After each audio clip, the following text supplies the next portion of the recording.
ಇನ್ನು ಕಲ್ಯಾಣ ಕರ್ನಾಟಕದ ಪ್ರಮುಖ ಕ್ಷೇತ್ರಗಳಲ್ಲಿ ಒಂದಾಗಿರೋದು ರಾಯಚೂರು ಲೋಕಸಭಾ ಕ್ಷೇತ್ರ.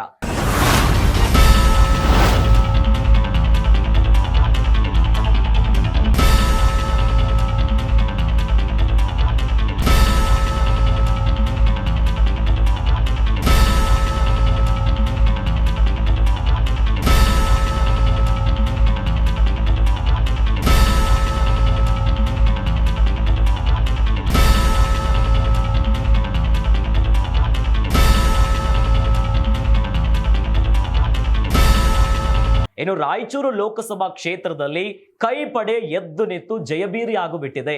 ಕಾಂಗ್ರೆಸ್ ಅಭ್ಯರ್ಥಿ ರಾಯಚೂರು ಲೋಕಸಭಾ ಕ್ಷೇತ್ರದಲ್ಲಿ ಗೆದ್ದಿದ್ದಾರೆ. ರಾಯಚೂರು ಕಲ್ಯಾಣ ಕರ್ನಾಟಕಕ್ಕೆ ಬರುತ್ತೆ.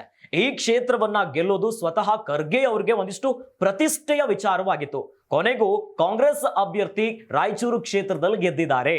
ನಿವೃತ್ತ IPS ಅಧಿಕಾರಿಯಾಗಿದ್ದ ಜಿ ಕುಮಾರ್ ನಾಯಕ್ಗೆ ಈ ಬಾರಿ ಗೆಲುವು ಸಿಕ್ಕಿದೆ. ಬಿಜೆಪಿ ಹಾಲಿ ಸಂಸದ ರಾಜ ಅಮರೇಶ್ವರ್ ನಾಯಕ್ ವಿರುದ್ಧ ಭರ್ಜರಿಯಾಗಿ ಗೆಲುವನ್ನ ಕಂಡುಕೊಂಡಿದ್ದಾರೆ.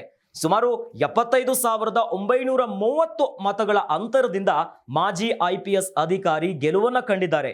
ಒಂದು ರೀತಿಯಾಗಿ 6,70,000 ಮತ ಪಡೆದ ಕಾಂಗ್ರೆಸ್ನ ಕುಮಾರ ನಾಯ್ಕ 5,91,000 ಮತ ಪಡೆದ ಬಿಜೆಪಿ ಅಭ್ಯರ್ಥಿ ರಾಜ ಅಮರೇಶ್ವರ್ ಅವರಿಗೆ ನೀರು ಕುಡಿಸಿದಂತೆ ಕಾಣಿಸ್ತಾ ಇದೆ. ಕೊನೆಗೂ ಕಲ್ಯಾಣ ಕರ್ನಾಟಕ ಭಾಗದಲ್ಲಿ ರಾಯಚೂರು ಕ್ಷೇತ್ರವನ್ನ ಗೆಲ್ಲೋದು ಒಂದು ಕಾಂಗ್ರೆಸ್ಗೆ ನಿಜವಾಗ್ಲೂ ಒಂದು ಪ್ರತಿಷ್ಠೆ ಆಗಿತ್ತು.